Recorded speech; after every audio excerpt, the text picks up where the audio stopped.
It's that time of the year again. Here's everything you need to know about iOS 18. iOS 18 is Apple's latest software release for the iPhone, and I think the big theme here this year isn't actually all the AI stuff you might have already heard about, but catch-up. That's this year's theme. Catch-up. We've got a ton of features and changes coming to the iPhone, which are definitely welcome, but long overdue. So on my iPhone, I've got the iOS 18 beta installed, and on my iPad, I've got the iOS 18.1 beta installed to test all the Apple Intelligence features available right now. So first up, some of the longest overdue features finally coming to the iPhone are for the home screen. This year, we're finally able to move apps wherever we want on the home screen. They do snap to the grid, so there's still some organization, but you can choose which slot on the home screen they'll snap to. You used to have to use these clunky widgets to make it look like there was empty space on the home screen, and then the illusion would be ruined once you started swiping, so not sure why it's taken Apple until 2024 to do this, but like I said, a welcome feature, just long overdue. Next, you might have already noticed, but iOS 18 now brings dark app icons to your home screen. Most of Apple's stock apps look great, but we definitely have a long way to go before all the popular apps start getting support for this. It looks to me like the dark icons are a transparent glyph on a dark gradient, so apps that don't have support yet for these icons stand out really weirdly. They are tinted slightly darker, but even then it still doesn't look all too great. On top of these default dark icons, you can also customize your home screen even further with the new icon tint feature. This controls the hue of the glyph in all of the supported app icons, and for other apps that haven't been updated yet, well, you get this. Yeah. I think you're going to have to wait a while before you can really start using this tint feature if you have a lot of unsupported apps, because these global tints look a little funny. But as long as the apps you do use support the new dark icons, you have the opportunity to make your home screen look pretty cool. Supported widgets also look really nice, with your chosen tint color functioning like an accent color for the widget. So in this activity widget, you can see that the rings take on the tint color, and in this weather widget, certain elements like the sun icons now take on this nice accent color too. Last but not least, widgets get a nice quality of life update where you can now easily resize them by dragging their corners. Otherwise, the overall design and organization of the home screen remain largely unchanged, but we have way more opportunities now to really personalize them. Another customization-related update coming to the iPhone is to the Control Center, which is now organized by default in 3 pages. While it's nice to have a full page for playback and another one for connectivity, I feel like it's a little redundant since all of these controls are just a couple taps away on the first page. The buttons have been made more round here as well, and you now have the freedom to adjust the size of the controls to your liking the same way you do so for the widgets on the home screen. And now, instead of going into the Settings app to add new controls, there's a new controls gallery so that you can access them right away. These same controls are now available to use in your lock screen as well, so you're no longer restricted to just the flashlight and the camera. People have been asking for this ever since the iPhone X came out back in 2017, so again, long overdue, but definitely a welcome change. The calendar app is a lot more helpful this year with a new, more detailed month view that allows you to see the events you have going on in your day. They start as colored dots, and you can expand or shrink the view by zooming in or zooming out. At the most expanded view, you can see small previews of the events happening in your day, and of course the order that they happen. This is in comparison to iOS 17, where you can't see anything but a dot on the day you have an event. Not super helpful. And iOS 18 brings reminders integration into the calendar app, so any reminders you schedule with Siri or, well, in the Reminders app will show up here. If you tap into them, you can see all the details and mark them as completed too. It'll also say when you marked them as completed on the bottom of the page. You can also now schedule reminders directly from the calendar as well. And if you have 2 reminders happening at the same time, you can tap into both of them and get a nice list view that shows you each one. Overall, the rest of the app is pretty much the same, but the updates we get here with reminders integration and these expandable months views have been long requested, and we finally get them this year. Messages is definitely a place we're seeing a whole lot of catch-up going on. I'll start with the one that I think will be the most welcome, which is support, finally, for RCS. Google's been publicly harping on Apple for a year or so now to implement this,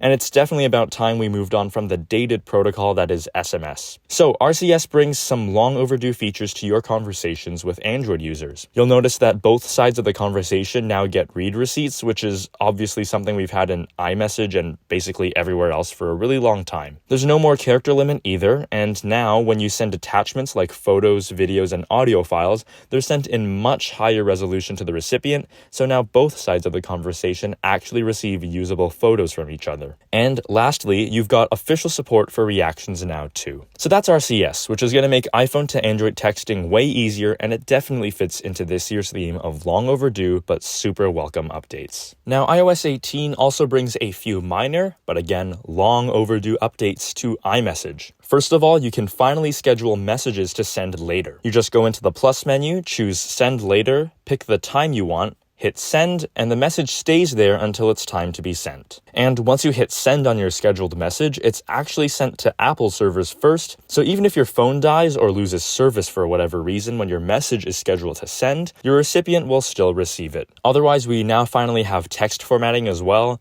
message effects, and the ability to react to messages with any emoji, not just the set few ones from before. Another app that gets a huge overhaul in iOS 18 is the Calculator app. And the catch-up part for this update is that the iPad finally gets its own Calculator app too. Both the updates for Calculator on iPhone and iPad are the same, so whatever I show you here on this iPad is gonna work on your phone. Math Notes is a new feature in Calculator that uses AI to recognize your writing, detect whenever you write equations, and answer them for you live in your own writing style. This is super cool. So whatever I write here, you'll see that Math Notes solves it immediately for me, and you can even set variables and it'll remember them for you to recall later in the note. You can see here I've set apples to equal 4 and bananas to equal 2. So when I add the two of them, Math Notes knows to give me 6. You can even write an equation for a line, and Math Notes can graph it for you right then and there.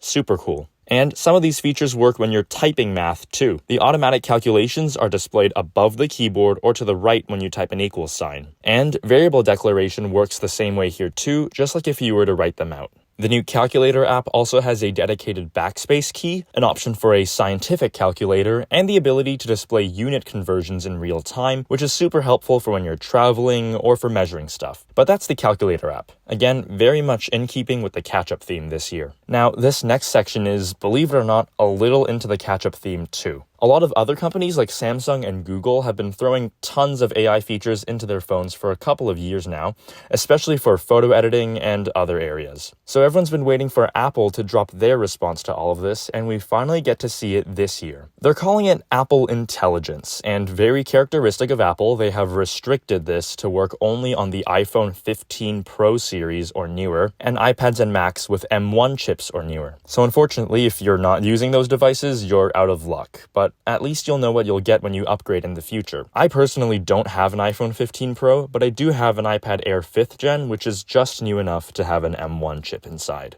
As of now, Apple's releasing all their AI stuff in beta for iOS 18.1, so it's not even available publicly yet or on the new iPhone 16s. And a lot of the stuff they have announced hasn't even made it here for testing yet. But here's some cool stuff that we do get so far.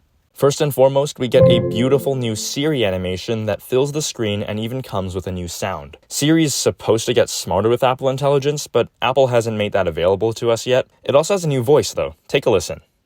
Expect partly cloudy skies in London, United Kingdom tomorrow. Expect partly cloudy skies in London, United Kingdom tomorrow.